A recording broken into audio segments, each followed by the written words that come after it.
Colby, Yeah, Barry? do you know what this podcast is? No, what is it? It's a breeding ground for nerds. That cop was just so fired in today's world. Yes. What's going on, guys? My name is Barry. And this is Colby. And this is Who Watches This.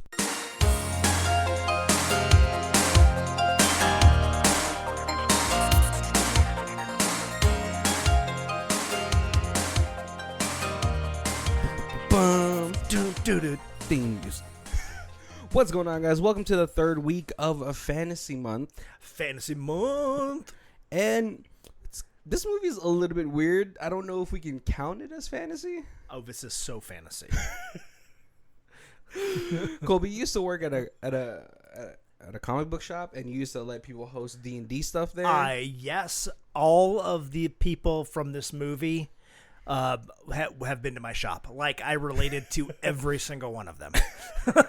You're like, in your mind, were you comparing characters from the shop? I won't say any names. Yes. Just in case somebody in Vegas is listening to this. But yes, every single person. I was like, oh, that's this person, and that's this person. Yeah. Oh, man. See, I kind of want to know who Shadowhawk was. But no, if you guys don't know what we're talking about, because obviously we really haven't given you anything. Right. We are talking about Unicorn City. Unicorn City. A 2012 independent indie comedy movie. That the pretty much premise is that there's these people that have a D&D group, and they start kind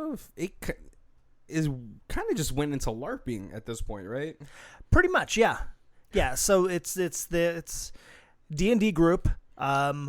They basically hate their DM.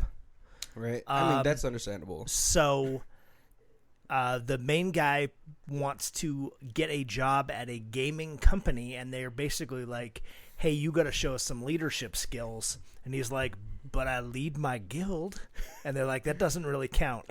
So he's like, well, since everybody hates the DM, I'm going to take my group and I'm going to lead them to Nerd Utopia. Oh, man. This movie is not filled with a lot of likable people. I mean, honestly, I will let you guys know at the end of the plot review who is my favorite and who I feel is probably just the most level-headed person there in the best outfit, by the way. But yeah, this movie is a little. Do you feel like this movie is a little bit more niche, like people who don't know D&D stuff? Yes. If you didn't know any D&D stuff, then there's a lot of like little inside jokes you don't get. Mm-hmm. I feel like this movie is if Napoleon Dynamite was about Dungeons and Dragons instead of dancing. All right. Was there? Yeah, there was a Pedro for this movie. We still. I don't know if Clarence got into the military. I think that's what his name was. Right. But I hope he did. I hope he got his sword. All right, let's go ahead and jump into the movie review. It's fairly simple, but I'm gonna try to get as much details as I can or as I remember. So we do start off the movie in a campaign, in the middle of a campaign. In a comic book store or a game shop. Yeah, a game shop, it looks like it, because there's like figurines and all that stuff. There's a lot more, right? And it's just a group or a guild playing a campaign, right? Yeah. But obviously there's a little bit of animosity between the main character, Voss, and their much older DM guy. Well, I guess the age doesn't really matter, but he's an old dude. Yeah. Shadowhawk. And, with his wonderful, like, magnet headband. Yes. Which I don't know if that works, It could work for some people, but what is it? Maybe if you have a higher iron content in your blood. Who knows? He's probably taking a lot of, like, those silver vitamin things, right? That's Yes, yeah.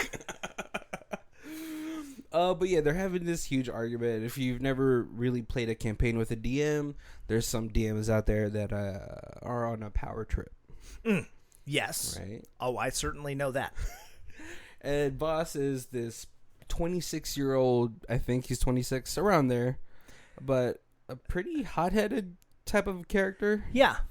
But he is the leader in their campaign, and he has voiced his opinions on how Shadowhawk is running his game weird. I mean, it is homebrew.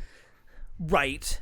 And he a number of times makes reference to the narrative of the story. So he's basically written the story he wants this campaign to go, but you can't necessarily you have to be flexible as a DM when your campaign doesn't, when your players don't want to go on the path that you want them to go. You can't just be like, okay, well, now you're trapped in the astral plane. Oh man, yeah, like, you know, that's one of the things about being a DM that's so hard about being a DM, right? You pretty much have a rough outline of how you want it to go. Yeah. But you also have to be good enough on the fly to maybe take a side adventure and then careen that back into your main storyline. Right. Which for some people it's hard being flexible, right? And this exactly is what's happening. You know, he's also probably like, he's more set in his ways because he's geriatric at this point. But he still has that goofy ponytail that was like really cool in the 80s. Yes, because it's awesome to be bald on top and then still have a ponytail. Only in mainland China during those Jet Li movies, the Once Upon a Time in China movies, is that cool. And it's only because you know Kung Fu and no one's going to mess with you. Right.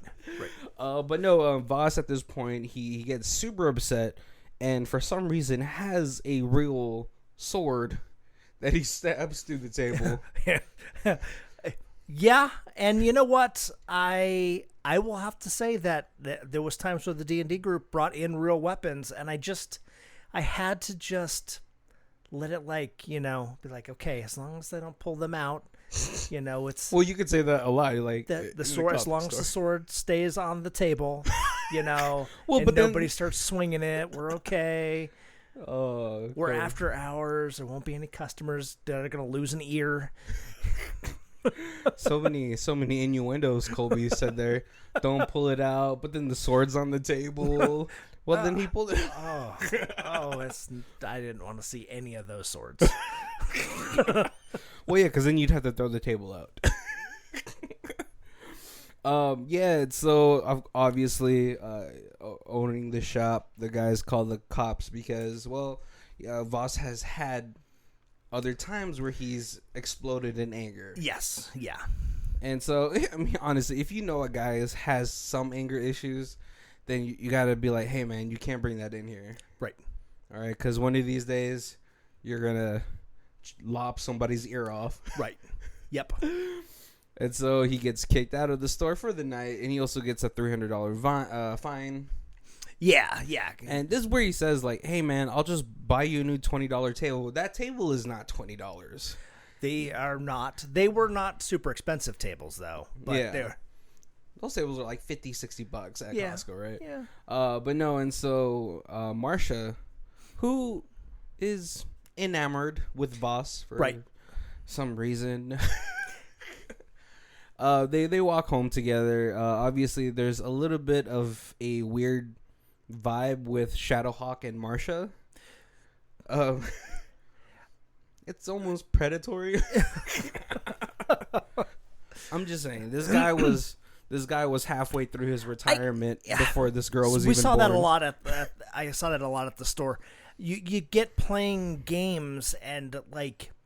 You're more into the game than you are into reality, so you forget that you are possibly 40 compared to the girl who's 23. Or the opposite, I have also seen. And it's just one of those things where it's like, no, we're part of this game. What are you talking about? our characters are together, so we should be together as well. Like, well, that is what Marsha wants with Voss. yes, You know, and you know they look about around the same age, maybe 26 to 28, or a little bit younger, maybe. right. I really can't tell with white people. See, I made them all people at my store, so they were all 18 to 23. Right. But no, and so you get this strange or weird interaction between Voss and Marsha. Voss is obviously oblivious to Marsha's advances. Yes. Right? Because she's saying like, oh, maybe we should make Rashonda and Malbog or whatever. Right. They're lovers. Yeah. You know, we could just say my husband died in the war and I am so stricken with grief that I need a shoulder to lean on. But he's not really into it. He's more focused on just the game. Right. Yeah, he's the fighter. And I had gotten that a lot from the people at the store. The men that play the game typically much more into the battles.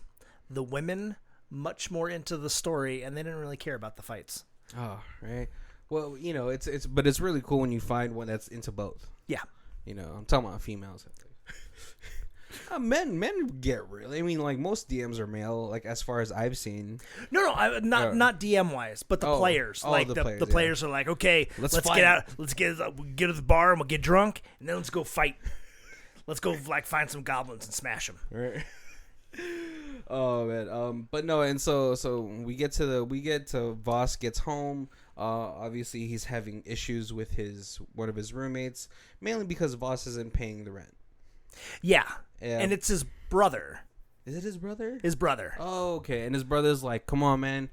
If you got to come to the taco stand and help out. You got to pay rent, man. I can't just keep."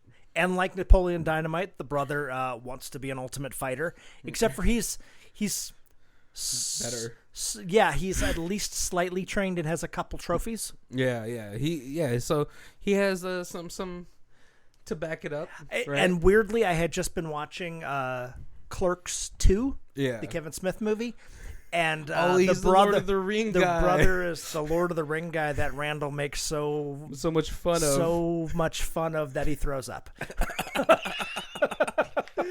Yeah, that guy's in a lot of things. He is. Yeah. He is. But I had just watched that this week, so it was totally like, oh that's it.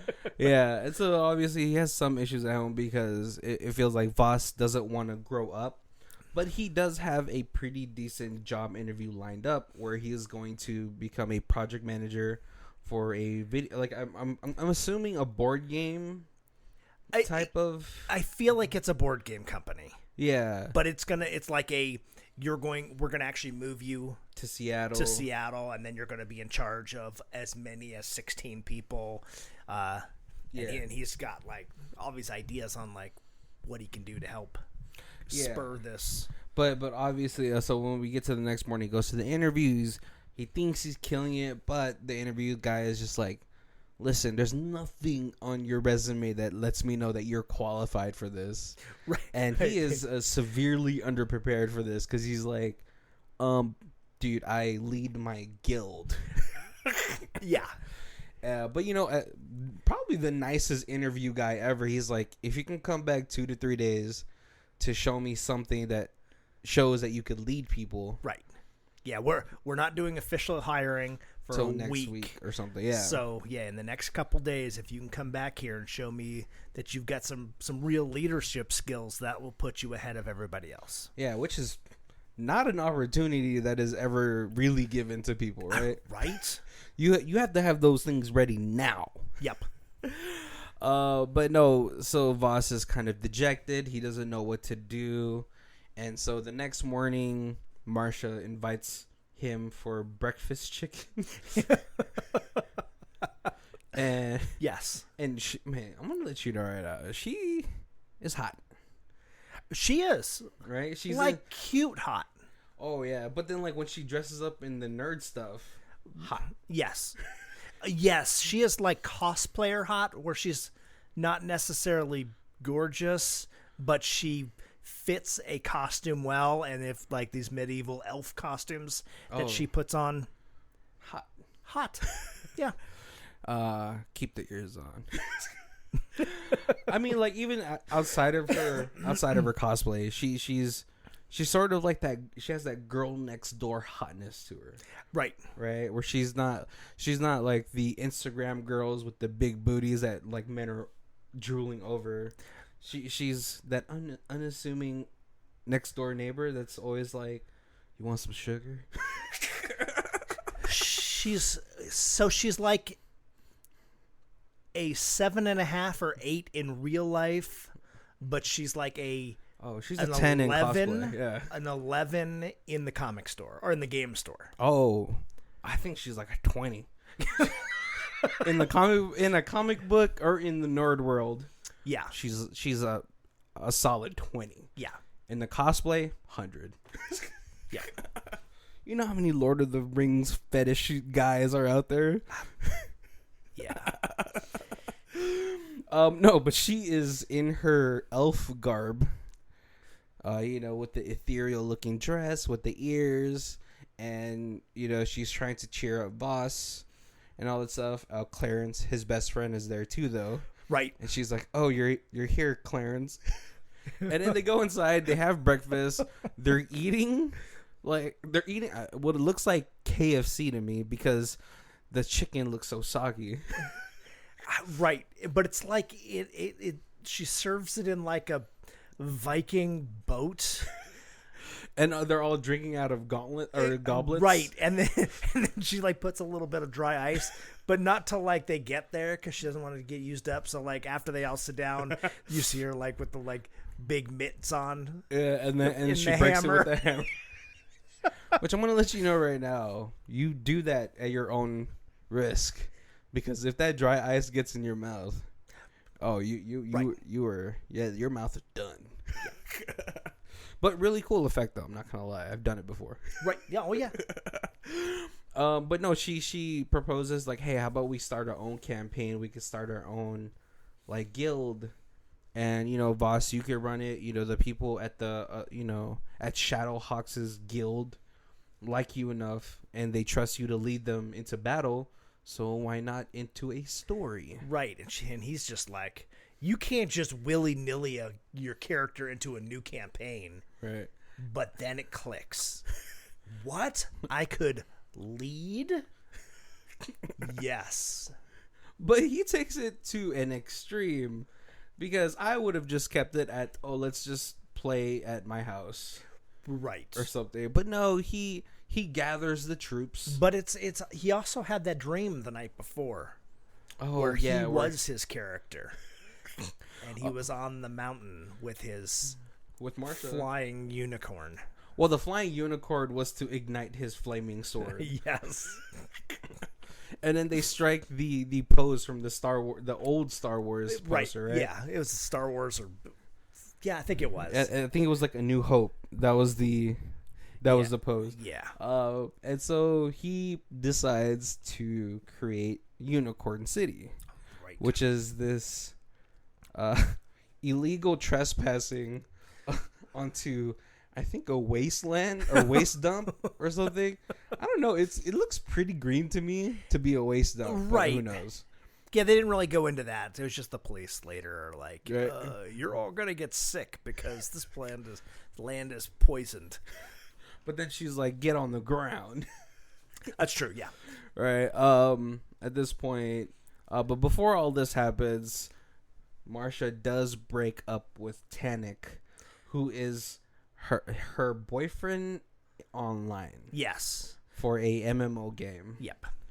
And you kind of get this weird. I got this feeling. I was like, oh, I know who Tannic is. You had. I right? didn't. Oh, you did. I didn't. I was just waiting for it. I was like, oh man, but I knew it. It was gross. But no. So they start this utopia in this wasteland dump site. Right. Or whatever, right? Yeah, and so Marsha's super excited to help Voss. And Voss is like, you got to keep this on the down low. I want you to take pictures, and I want you to take notes. Videotape it because I'm doing this for a job, but we can't let everybody else know that. We have to make this look real, like it's like really the nerd utopia. So that way it comes across like I'm a great leader. Right. And man, I gotta let you know, Marsha, stupid. If I had a daughter, I wouldn't want her to put up with that. She's a little ditzy. She's a little naive. I think she's just blinded by her infatuation with Voss. That as well. But I mean, her friend, the dark-haired chick, who is constantly making out with the accountant guy, right? And we had that too. You have the like, why play the game? You guys make out on your own time. You don't need to be doing that in the store. Why are you hanging all over each other all the time? Oh, I know who you're talking about. Yeah, you know, she's like, do you even know why you like him? You know, that's what I like Marsha, but I was like, you know, you deserve better. But no, she's the super down to help him, even though she doesn't want him to move. She's obviously, for some reason, the reacher in this relationship. She's reaching for Voss, but she does help him throughout this whole scenario, right? Right. And so Voss he gets everybody high by creating this huge Hydra-ish looking or blob monster. I was really kind of a cool for like a let's make this overnight kind of thing. Oh yeah, it was a very cool idea. It was very well put together because in the mouth he had Nerf guns and he was hitting people. The only thing, you know, and the best part is magic when he casted magic missile. But also super dangerous for the guy who's getting at the end of the line. You know, but no one was rolling. I was like, well, hold on, before you guys could do anything, you have to roll. Right. But he gets the ball rolling for this, but as the movie progresses, you could tell he's very underprepared to handle what looks like more than 15 people. Yes. Maybe around 30. Yeah, he's pretty good at handling his friends when there's like 5 of his friends and himself. Yeah, but when he gets to like 30, around what it looks like, he starts to lose control of it, right? Yeah. But my favorite character and the most dedicated enters in, Rhubarb, the Minotaur. You gotta admit, that was sweet, fantastic. Yeah. So Rhubarb is who I think works with Shadowhawk at his restaurant. But he comes in, he's a Minotaur. He has a cart strapped to him, but on the wheels of the cart are legs. Yeah. So every time he's walking around, it looks like a Minotaur is walking around. And then and then the body of the Minotaur is like an ice chest. Yeah. He's the only one actually prepared to do this. Right. Because he has food and he has like food and drinks. Yep. But Shadowhawk does follow Rhubarb without his knowledge. Yeah. And he decides to crash it in a huge trailer. Right. Yeah, like a party bus almost. Yeah. And he brings like 2 orcs with him. The orc masks are pretty sweet. I'm not going to lie. They are, yeah. Orc Kid is hilarious with the tie-dye shirt with the orc face. And Shadowhawk's big plan was to seduce unicorn citizens to come over to his side. Yeah. Which unfortunately works because he makes pancakes. He makes pancakes, right? And Voss unknowingly, or just not thinking about it, just brings no food or drink for a guild of characters. Yeah. It's because Voss is playing checkers while Shadowhawk is playing chess. Yeah. That's a good way to put it. Right. But no, and so Voss is asking more favors of Marsha. He's like, hey, do you know anybody that could come down on a news van and show that I'm making this nerd utopia? But apparently this is a plan by Shadowhawk to get him away from the camp long enough to seduce the rest of his camp. Yeah. Which by the time that they do, by the time that they get dropped off and abandoned by the side of the road, Shadowhawk has seduced Unicorn citizens. Yeah. And unfortunately, Voss kind of loses it at this point. Right, yeah. He feels stupid because he got played by this fake reporter who now drove him a mile away and just dropped him off. Right, and then he strains his relationship with his best friend Clarence. Yeah. Who was a cat in the campaign. Right. I mean, he was dedicated. I got to give him that. Yeah, he was. Yeah. Right. But no, they separate themselves. Boss makes it back into camp. Marsha, the trooper that she is trying to help Boss woo everybody back or get them back, but is unsuccessful to the point where Voss throws down a challenge to Shadowhawk, who is in some weird garb. I don't know what class he is, but with those pants, I'm thinking a bard. Yeah. And the long blonde wig. Yeah. He looks like sort of like an elf on the way out. Yes. But Voss wants to duel him, and really Voss, who knows nothing but brute strength, thinks that the duel was going to be with swords. Yeah. But I guess apparently in the rules text that they had set forth, that the person who is challenged gets to pick the battle. Yeah. And so Shadowhawk, being the conniving snake that he is, the silver-tongued devil. He's like, since I get to pick the weapon, I pick my tongue, and we will have a battle of wits. I know, but I was really surprised that he didn't say tongue and then like do that nasty like licking thing at Marsha, like. Yeah.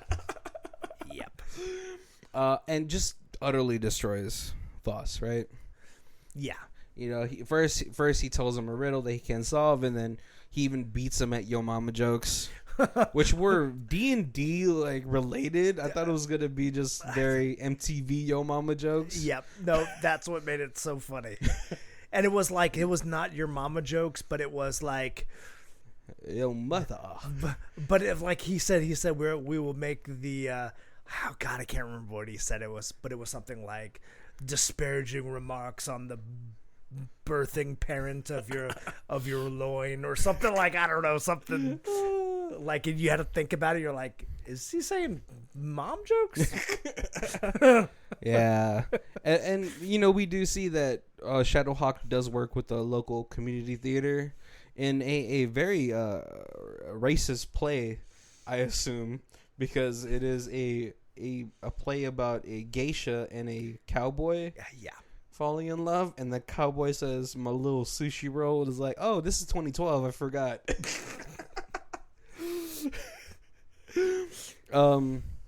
So Voss is forced to leave the city, but before that, he tries to go and attack Shadowhawk and accidentally smacks Marsha with the foam sword. Yes, it's a PVC pipe sword that he stole from Clarence. Right, bastard. So he shamefully leaves the city, makes his way back home. He see Clarence is like, I'm going to the Marines or to the National Guard or something. I gotta get out of here. Yeah. You know, and he tells Voss, he's like, hey man, look, that girl really loves you, and you should not fuck that up. Right. Yep. And Voss, like, he slaps all the little figurines away, gets stabbed by his own figurine. Right, because he puts like a steak knife in the hand of his like little miniature action figure D&D character. D&D figure, right? Yeah. His brother cleans it up for him. Uses an excess of alcohol to so much.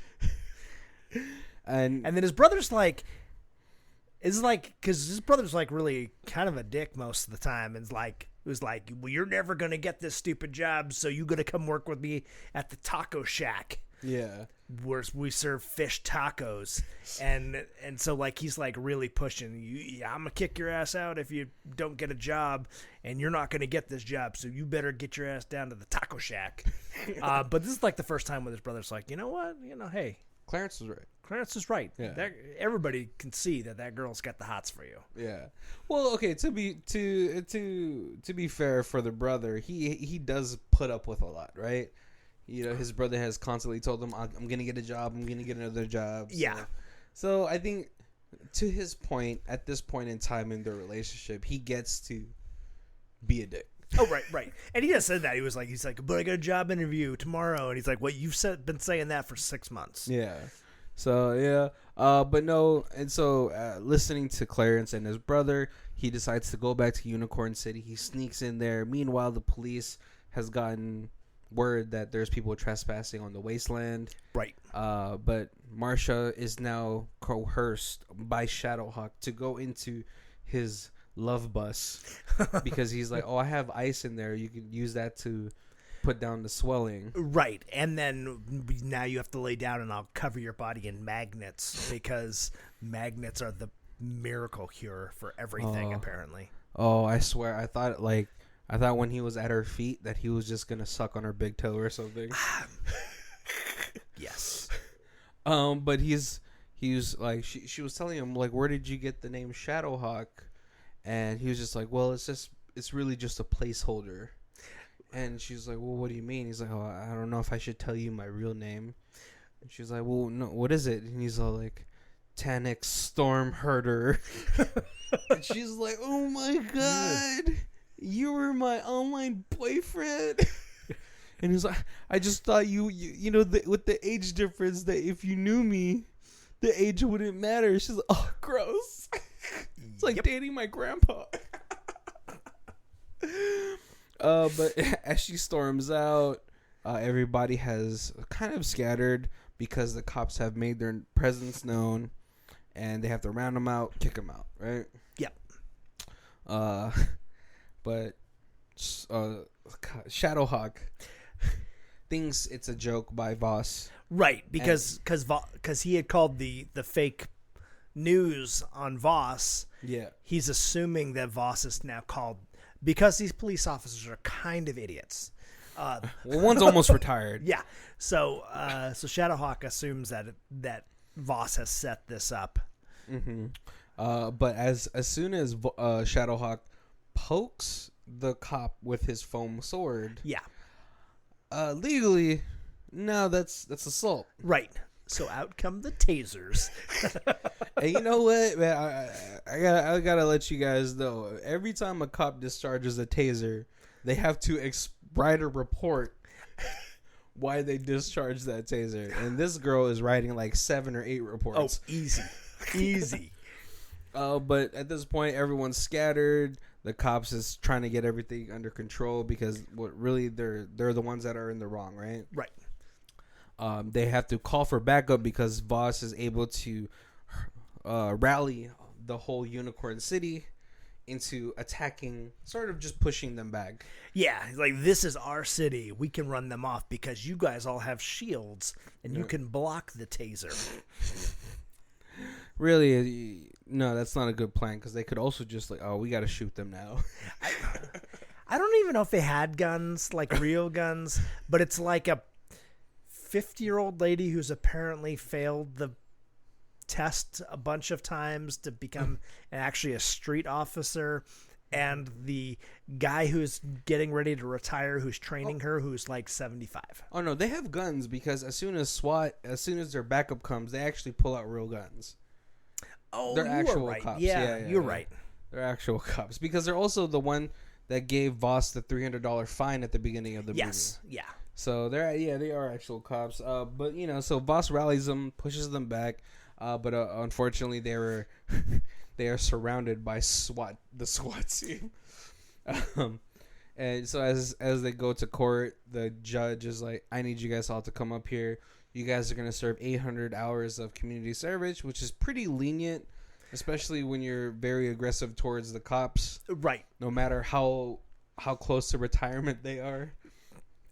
But he's like, you guys are going to build a attraction at the community park. Yeah, basically it's like you're going to run a Ren fair for a week for all the like community children. No, I don't think it's a week. They're actually setting them up to do this because he wanted something for the community, for children to get into. Oh, I thought they were just doing it for the length of time they had community service. No, the community service was to build it. Oh, okay. Yeah, so I think every week they open up this little community, Ren Fair community for children and all that stuff. But he's like, I'll reduce it to 700 hours if you guys make me the king. And, Voss is like, oh, my liege. Yep.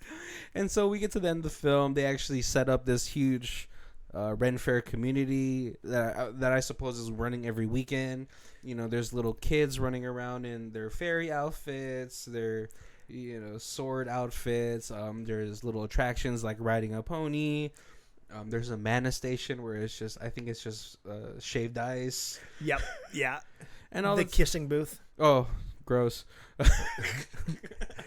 There's like a little archery thing. There's a blacksmith station where there's people making foam swords. Yep.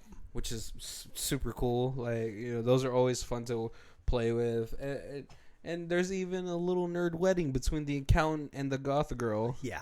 Where the judge is presiding over the right, ceremony. So it could be a real wedding. Oh, it is a real wedding. Just like the ones that those Trekkie fans do at the conventions. But at this point, Voss was offered the job because he had shown the tape to the game company. Yeah, and the guy is super impressed. He was like, I have never had anybody go above and beyond like this. He was like, I thought you were going to do like a book drive or can drive. A can drive, yeah. I mean, but yeah, like he's just like, wow, no one's ever been willing to do so much just for this job. So yeah, you're totally hired, dude. When can you move? We see Voss say, oh, I have community service that I have to do. Then we could do that. But when he gets to Marcia, he tells Marcia like, I didn't get it. No, he didn't say I rejected it. Right. But he tells Marcia like, hey, look, I have some plans for the campaign that we're gonna run, and as she's flipping through the book, it all it just says is Roshana and Magmal, Magmal forever, and so obviously they get together. But before we could have a happy ending, Shadowhawk and his tribe of barbarians and Vikings storm Unicorn City for a huge LARPing session, and we get that. And he's like, you've beat me before, but I am 20,000 experience points higher now. That's the last time we met. Oh man! And then they take the pose, like he and the girl take the pose from his dream pre-battle, and then the credits roll. Yeah. Oh, Kobe, how much of a love letter do you But think? then there was a post-credit scene. Oh, there was a post-credit scene? Yep. Oh, okay, you have to tell me that. I didn't. So it's his roommate in military uniform coming into a tent, like a military tent, and there's a couple other guys in there, like in the army, their army gear, and on his bunk there's a box, and he opens it up, and it's the sword. Oh, so he made it to the military, and so Voss sends him his sword back, the sword he stole. Yeah, and he's like yes, and he holds it up like he is King Arthur. Yeah. And then as soon as the guy next to him turns around, he whacks him. Oh no! Right across the back with this PVC sword. Wait, someone stole the PVC sword from him and whacks him with it? No, he whacks one of the people that's in his army platoon. Was he skinnier, or was he still no? He's Yeah, I don't think he would have made it. There's a decent fitness test you got to do before you can make it. You gotta. I heard you gotta. Well, I didn't say. I mean, you heard. I heard, but I know that you have to at least be able to do like 5 pull-ups or something. And that dude's pretty heavy. I don't know if he's doing 5 pull-ups. Yeah. Kobe, so how much of a love letter do you think this was to people who just play D&D and LARP? It is. Yeah, this is this is definitely like the people in this, the people who wrote this, the people who directed this, they were all gamers. They were all fans of D&D, of game stores. Like, you could tell that, like I said, this was like real life for my store. Like, I mean, it was crazy how like every single person was somebody that you could relate to, related to. Yeah.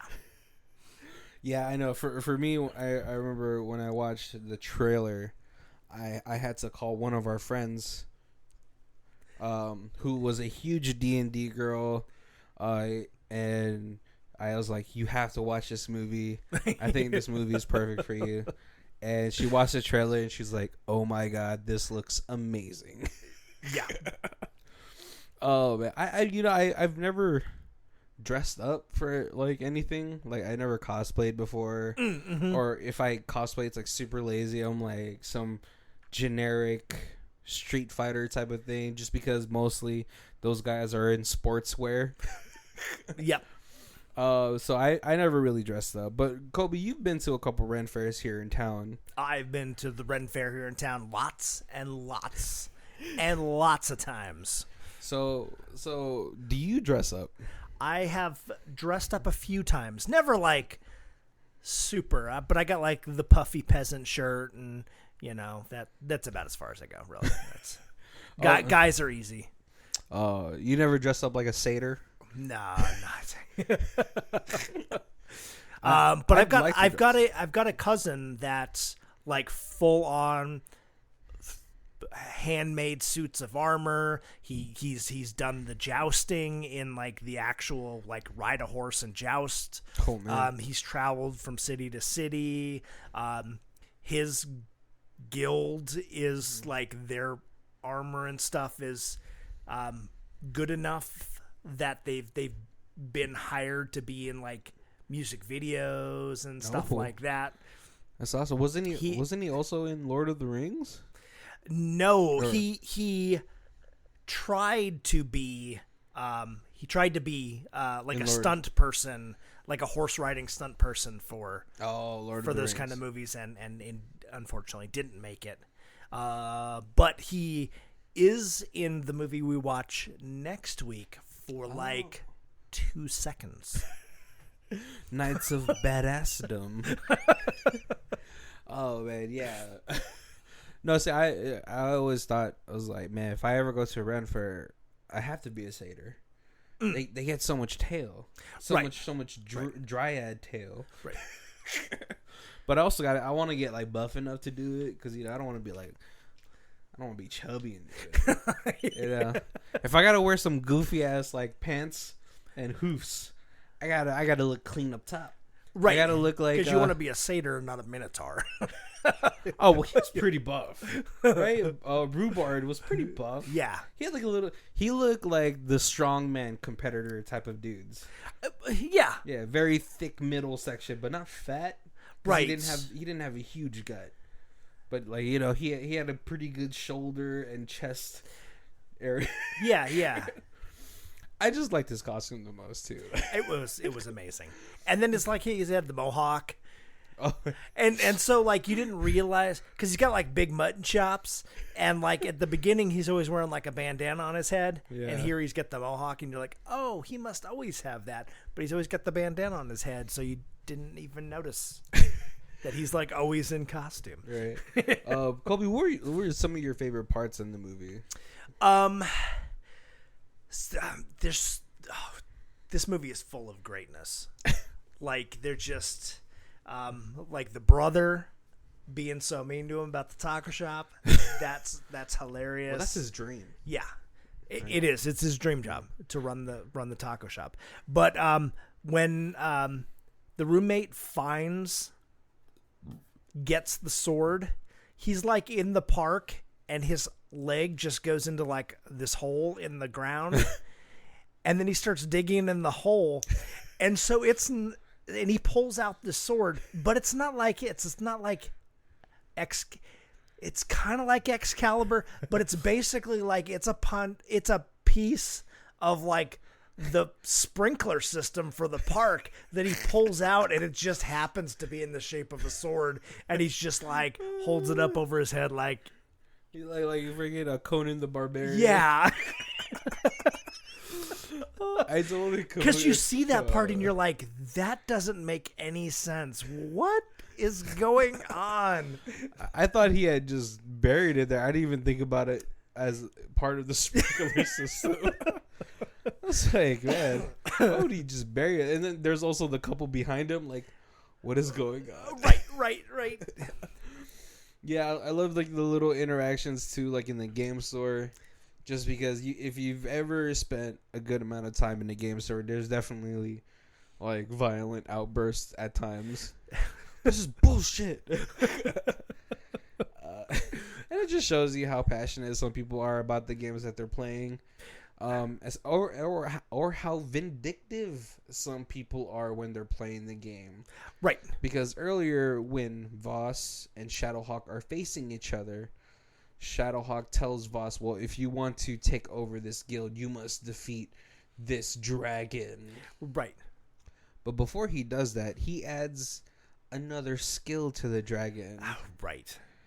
Which is dirty, right? It's dirty.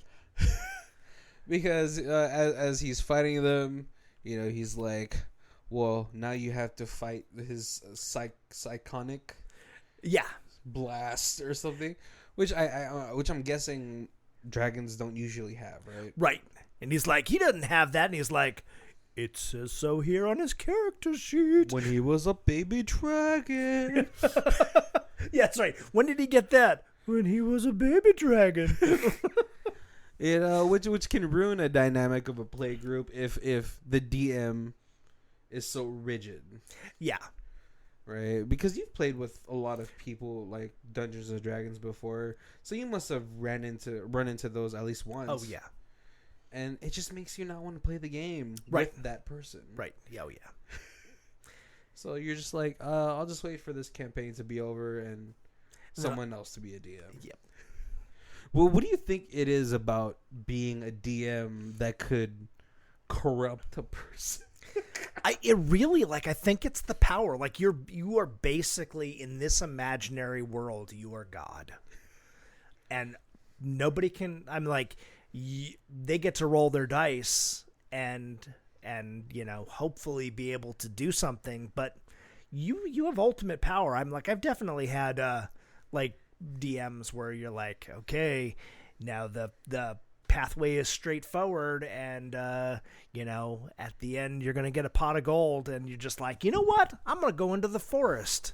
And they're like, oh, you can't go into the forest. I'm like, of course I can, it's right here. I'm gonna go into the forest, see if I can find a deer to hunt. And they're like, okay, you walk into the forest and there's 40 trolls all with like hammers of plus 12.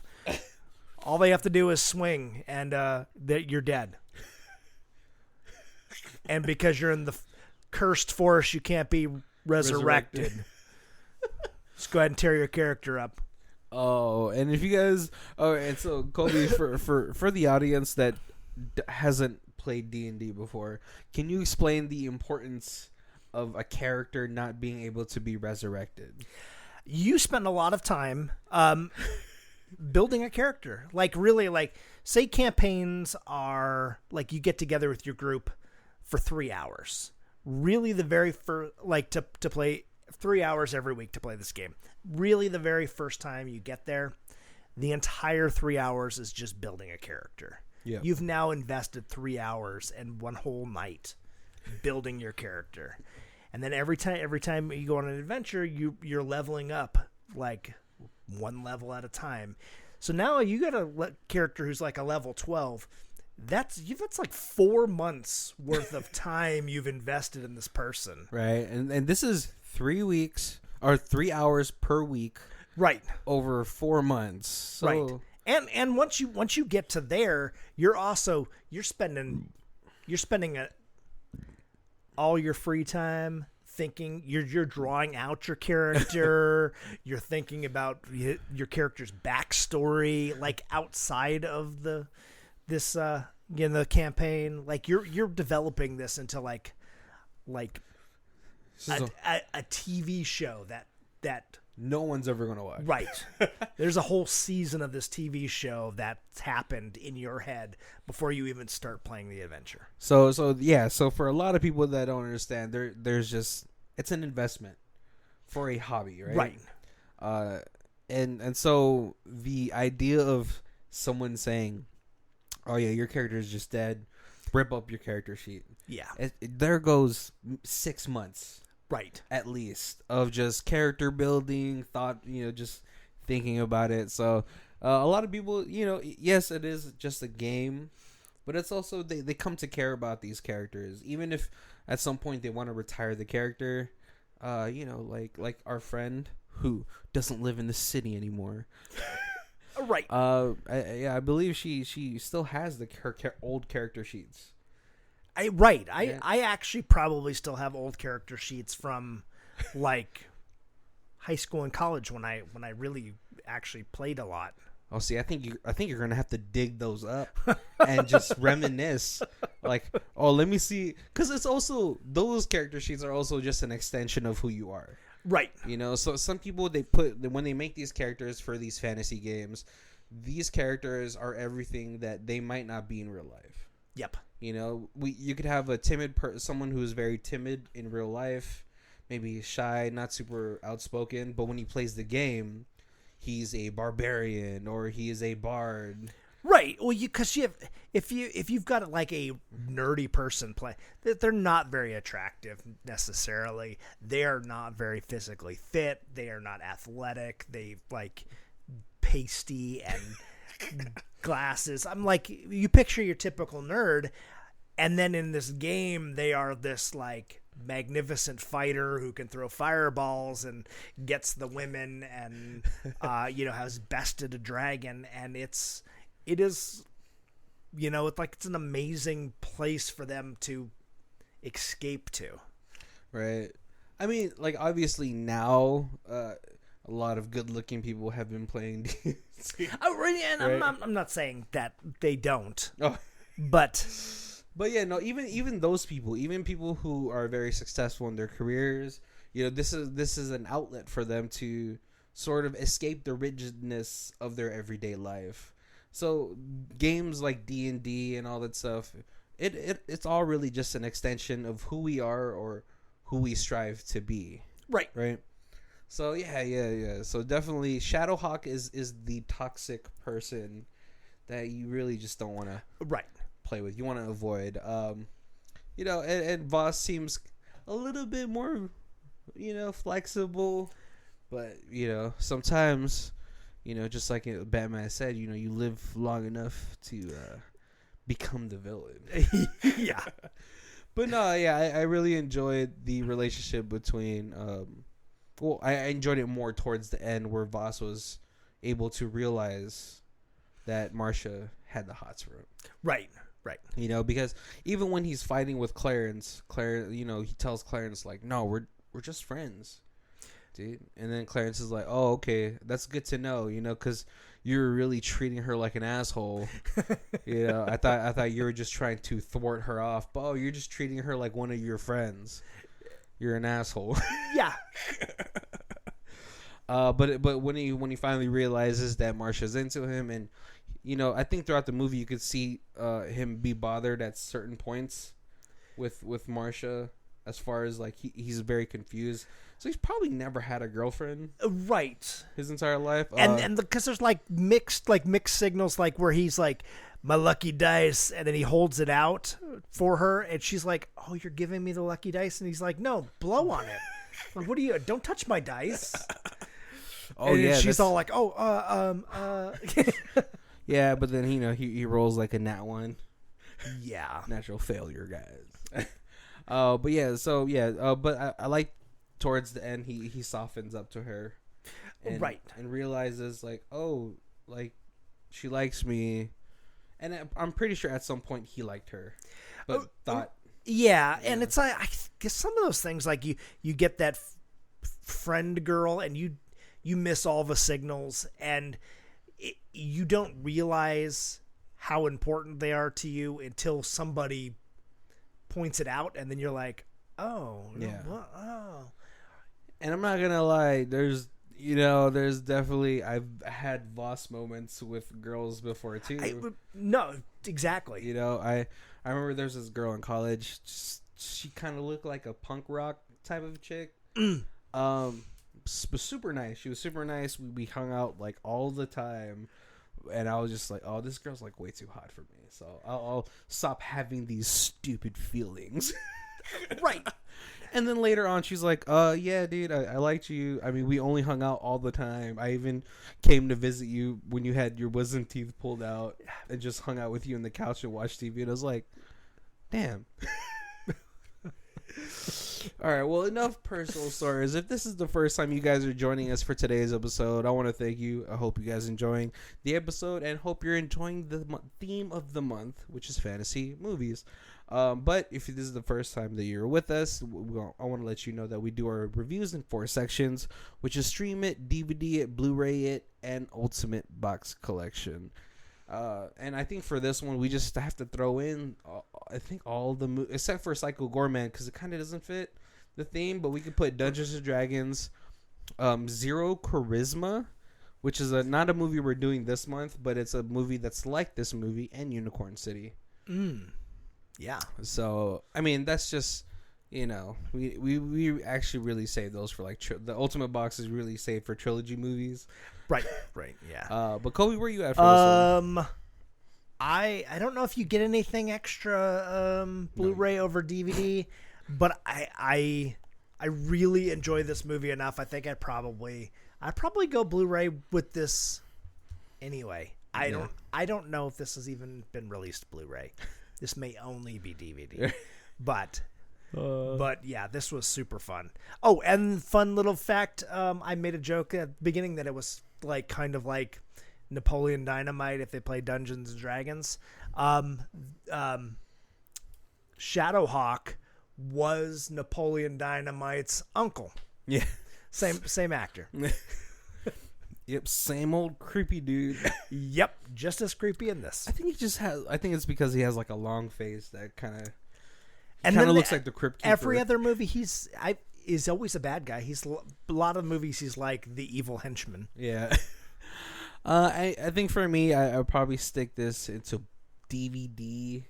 It would be pushed to Blu-ray if Marsha had a shower scene, but this isn't a 1980s horror flick. They did this super clever thing where she did this erotic dance to try to seduce Voss. So she puts a flesh-covered bra on the outside of her dress, so it looks like she's topless, but she's not. It was clever, and there's extremely minimal swearing in this. So I mean, like, this really could be like I feel like you could show this to like a 12 to 14-year-old and they would love it. Yeah, if they play D&D. I think the online video game world is enough that they would understand. Yeah. Oh man, but yeah, for me, I'm probably just gonna go DVD. It was the only thing that was a little bit of a turnoff for me for this movie is that Voss isn't really likable for a good chunk of the movie. That's true. And it's maybe because he has the mentality of a 14-year-old, and he's just, he's only focused, very selfish on his things. Right. And is not able to be considerate of Marsha's feelings. Because multiple times throughout the movie, she was like, we should have a love line in our campaign where we get together. And he's just like, I don't know what you're trying to do. Right. Just because we're together in the game or something. And he's like, it's just and my character's so powerful because he took a vow of celebacy. So I don't even know if we can't even do that. What are you talking about? And she's like, we could work around that. Yeah, so that's the only thing for me is that the main character wasn't likable enough for me to really want to push for Blu-ray. I liked Marsha, but it was more just pity. Like